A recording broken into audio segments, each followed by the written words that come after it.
sayın milletvekilleri, sizi sevgi ve saygılarımla selamlayarak 5. devrenin 2. senesini açıyorum. Derhal söylemeliyim ki, bu seneki çalışmalarınızla memleket ve millet işlerinde yeni eğilikler ve ilerlemeler yapacağına kaniyim. Geçen yıl Türk milleti huzur ve sütun içinde milli ve insani ülkeye aşk ile koşan, kuvvetli ve çalışkan bir varlık gösteriyordu. İdarede ve adliyede yeni kanunların ve yeni teşkilatın vatandaşı sevindiren neticeleri görülüyor. Ekonominin her sahasında ve memleketin her tarafında Türkler kendilerine ve devletlerine tam bir güven içinde çalışıyorlardı. Cumhuriyet yeni ve sağlam esaslarıyla Türk milletini emin ve metin bir istikbale koyduğu kadar asıl fikirlerde ve ruhlarda yarattığı güvenlik itibariyle büsbütün yeni bir hayatın müjdecisi olmuştur. Seneler geçtikçe milli ideal verimleri güvenle çalışmada, ilerleme hevesinde, milli birlik ve milli irade şeklinde daha iyi gözlere çarpmaktadır. Bu bizim için çok önemlidir. Çünkü biz esasen milli mevcudiyetin temelini milli şuur. Bunun için çalışkan tarih ve dil alimlerimizin dünya ilim alemince tanınacak orijinal eserlerini görmekle bahtiyar olmamızı dilerim.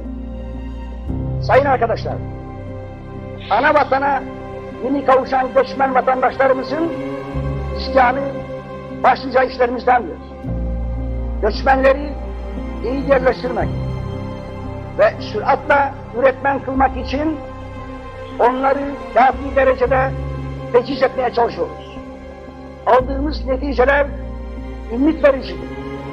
Bu milli meseleye tahsis edebildiğimiz vesayet derecesinde fakat ara vermeksizin devam edeceğiz.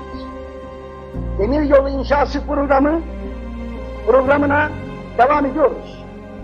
Buna muvazi olarak yol ve köprü inşaatını daha fazla vesayet tahsis edebilmek arzu yaşayandır. Herhalde su işleri için verilen vesayeti arttırmaya lüzum vardır. Şimdiye kadar muhtelif yerlerde yapılmış ve yapılmakta olan ufak büyük su işleri çok teşvik edici neticeler vermektedir. Kamutay'ın su işleri için yeni imkanlar aramasını lüzumlu görmektedir. Telefon şebekesi memleket içinde bir program dahilinde genişlemektedir. Bu faaliyeti takdir ve teşvik etmek isterim. Yakın bir zamanda iyi bir radyo merkezine nail olacağımızı umarım. Ticari hava nakliyesi işlerinin emniyetli, intizamlı, devamını ve genişlemesini ise çok önemli tutmaktayız. Sayın vekiller, ekonomi sahalarında milli faaliyetimizin artmasından ve genişlemesinden sevinç duymaktayız. Cumhuriyetin ekonomik tedbirleri her sahada feyzi semereler vermektedir. Ziraatta kalkınmayı kolay ve çabuk yapmak için şartlar çok ilerlemiş ve hazırlanmıştır. Yeni usulde ve yeni makineler kullanmakta, iyi teşkilatla yapılacak yardımların süratle semere vereceğini görüyoruz. Kooperatif teşkilatı her yerde sevilmektedir.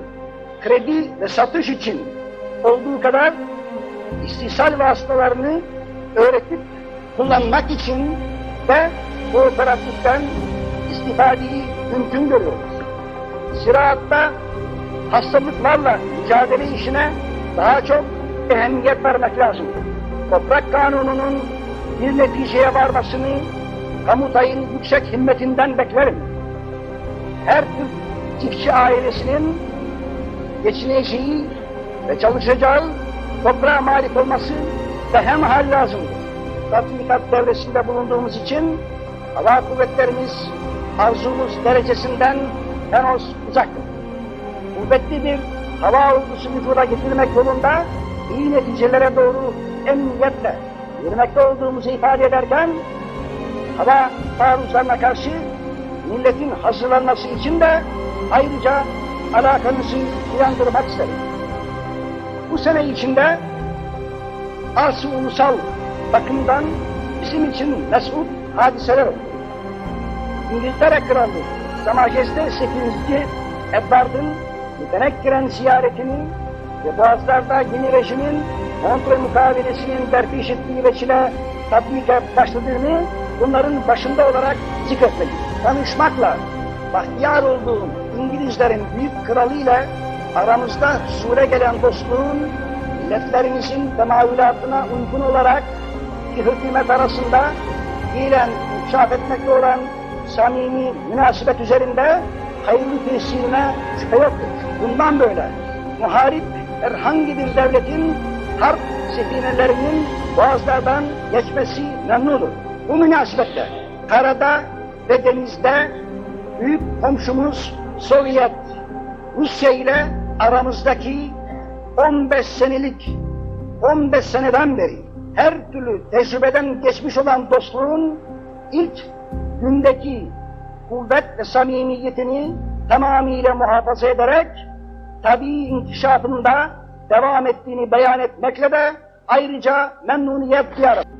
Ağır ve önemli işleriniz size millet yolunda esaslı hizmetler hazırlamaktadır.